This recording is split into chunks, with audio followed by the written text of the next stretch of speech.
सकता हूँ कि जब से ये देश स्वतंत्र हुआ है तब से नहीं, उससे पहले से ही भारत की धरती पर बौद्धों के अधिकारों का हनन ही नहीं हो रहा, बौद्ध भिक्षुओं की हत्या तक भी हुई है। इसलिए मैं ये कह सकता हूँ ये कोई नई बात नहीं है। भारत की जो राजनीति है वो बुद्ध के दर्शन के खिलाफ है। मैं सभी उपस्थित मीडिया के जो भी एंकर हैं, संचालक हैं, मैं उनकी तथा उनके जो श्रोता हैं, दर्शक हैं, उनको शुभकामना प्रदान करता हूँ। आज का ये जो मुद्दा रखा यहाँ पर कि बौद्ध भिक्षुओं को भी अन्य पुजारियों की तरह से 18,000 रुपया महीना वेतन मिलना चाहिए, सहायता मिलना चाहिए। मैं यहाँ ये एक बात कहना चाहता हूँ, भारत का संविधान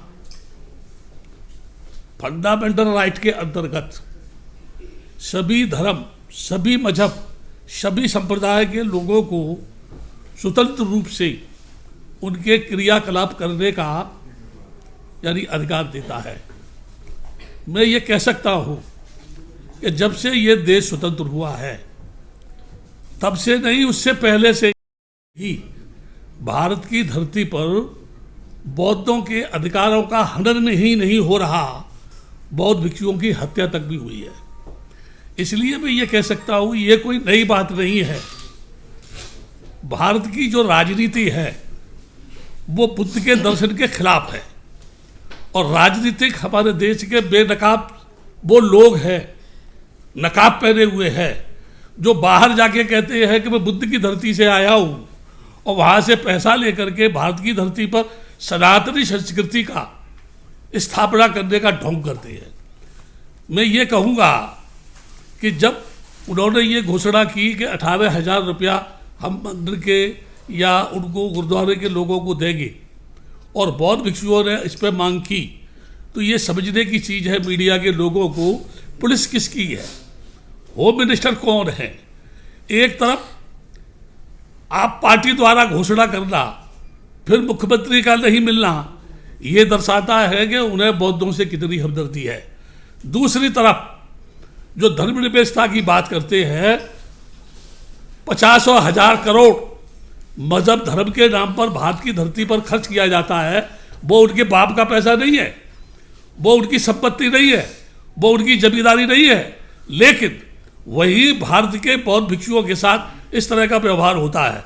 एक सबसे अच्छा मैं उदाहरण आपको देना चाहता हूँ। राम मंदिर की कहानी आपने सुनी है, सब जानते हैं। बाबरी मस्जिद का झगड़ा कितना पुराना था। सरकार आई, विदिन 1 मंथ उसको सॉल्व कर दिया। दुनिया सब जानती है कि बुद्ध गया का महाबोधि विहार बौद्धों का है, लेकिन सरकार बौद्धों के उस महाबोधि टेम्पल को बौद्धों के हाथ में नहीं देना चाहती है। यानी मैं ये कह सकता हूँ आप सभी से जो है कि जितनी डिबेट होती है नेशनल लेवल पर, जितने लोग वहाँ बैठाने जाते हैं, मैं नहीं जानता वो भाग खा के बैठते हैं या चर्च पी के बैठते हैं, जो चर्चा करते हैं हजारों साल की, 5,000 की, 10,000 की, वो स्थापित करते हैं किस किस देवी देवता की, मैं उसमें नहीं जाना चाहता हूँ। लेकिन मैं एक बात ये कह रहा हूँ, उस डिबेट में भारत की धरती पर कोई भी चैनल किसी भी बौद्ध भिक्षु को आमंत्रित क्यों नहीं करता है। एक ये विषय है ये। इसलिए मैं ये कहूँगा, भारत का भिक्षु ये जान चुका है कि ये सरकार बौद्धों के साथ सौतेला व्यवहार करती है और लोग जब कभी कोई बौद्ध भिक्षु किसी भी मूवमेंट को लेके चलता है तो कुछ चंद लोग उसका राजनीतिकरण करके स्वयंभू उसके लीडर बनने की कोशिश करते हैं। मैं एक एग्जाम्पल दूंगा आपको।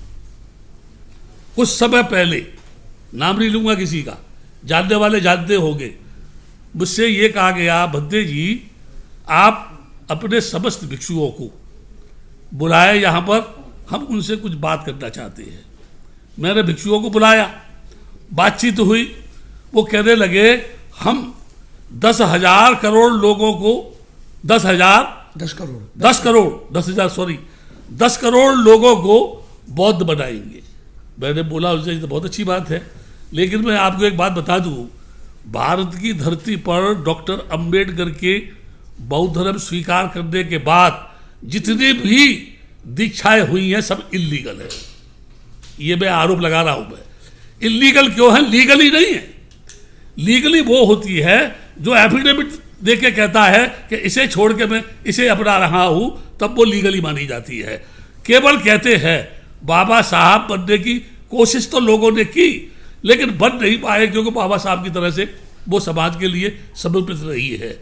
बाद में कहा गया कि मीटिंग अंबेडकर भवन पे बुला लो, वहां बुलाई तो वो खुद ही नहीं थे जिन्होंने ये घोषणा की कि वो भद्दे जी बुलाओ, वहां वो खुद भी नहीं थे। उसके बाद अलग अलग भिक्षुओं को बुला करके उसको शुरुआत की गई, यानी कामयाब तो नहीं हुए। भिक्षु को ही बुलाया गया, भिक्षु भी उसमें एक दो आए और आज दिन आए। आजकल जो है आपने देखा होगा मीडिया में या पेपरों में देखा होगा, कोई किसी मुद्दे को उठा रहा है, कोई किसी मुद्दे को उठा रहा है, कोई किसी मुद्दे को उठा रहा है। There are so many divisions in Buddhist unity. और ये कौन कर रहा है? इसके पीछे आरएसएस का हाथ है। ओपन कर रहा, मैं गिनती करा सकता हूँ, लोगों के सामने स्पष्ट उनके चेहरे रख सकता हूँ। इसलिए मैं ये घोषणा कर रहा हूँ कि यदि ये घोषणा की गई है कि हम पुजारियों को 18,000 रुपये पर मंथ देंगे, तो बौद्ध भिक्षुओं के साथ भी अगर अन्याय हुआ, नहीं दिया, तो हम इस भारत की धरती पर समस्त बौद्ध भिक्षु सड़कों पर उतर के अंतरराष्ट्रीय मंच पर भारत की राजनीति के नेतृत्वकर्ताओं को नंगा तो करेंगे ही।